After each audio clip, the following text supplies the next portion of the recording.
Hey, good morning, Trinium friends. This is Pastor Sue, and I'm here with this week's episode of Patio Ponderings. It's windy today. There's a few snow flurries blowing around. We might even say that the weather is a little unbearable today. But I have found a little place of shelter in our prayer garden. And even though the weather is not as nice as I'd like, I think this is a good place to be. So my Unbearable Hat, that's the name of the pattern, is one of the projects that I've made. As you might know, I love to knit. And I do so not just as a pastime, but my knitting has become part of my Sabbath and is a Sabbath practice of mine.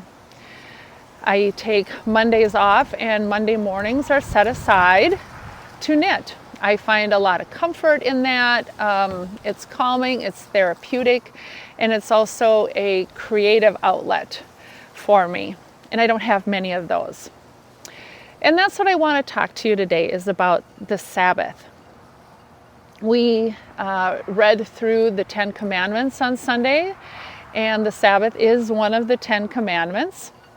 And Sabbath was also the subject of our fall theological conference in the Southeast Minnesota Synod of the Lutheran Church, of which I am a part and of which Trinium is a part.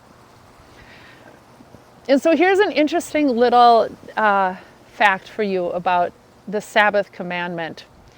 So in the Exodus reading, where the 10 Commandments are given, while the Sabbath makes up just one of the commandments, the words, the verbiage of the Sabbath commandment comprise 30% of the 10 Commandments. There's a lot of instruction that God gives around this commandment. And it's instruction that focuses on this commandment as imitation of God. God created for 6 days, and then God rested on the seventh, and so we are to do the same. It's also about justice, and we don't always think about Sabbath as justice, but part of the instruction is that as we take our rest, we are to share that rest with others, with our sons and our daughters and our servants, with the outsiders among us, and even with our animals and our livestock.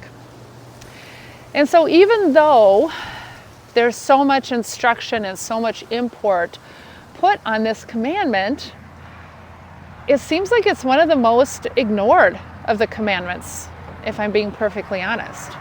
And I think that has to do with our culture. I know it does. We live in a 365, 24/7 culture.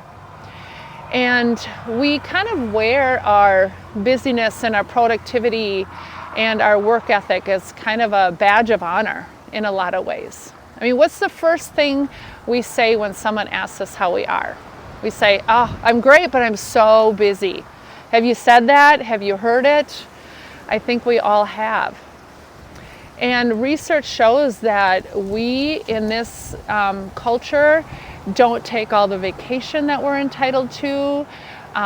Even when we do take time off, and even when we do take vacation, that we are still connected technologically. We still look at email, we still take phone calls. We have a really hard time taking rest. And yet, God commands us to. God tells us this is something we need to do. God gives us this rest as a gift. And so what I've been pondering is while so many of the commandments and the things about the commandments are countercultural, we seem to have a really especially hard time with this commandment in being countercultural and taking the rest that God asks us to take. And I've been pondering why. And I'm wondering what you think.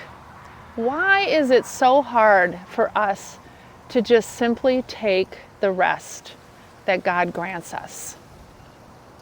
I would love to hear your thoughts on that.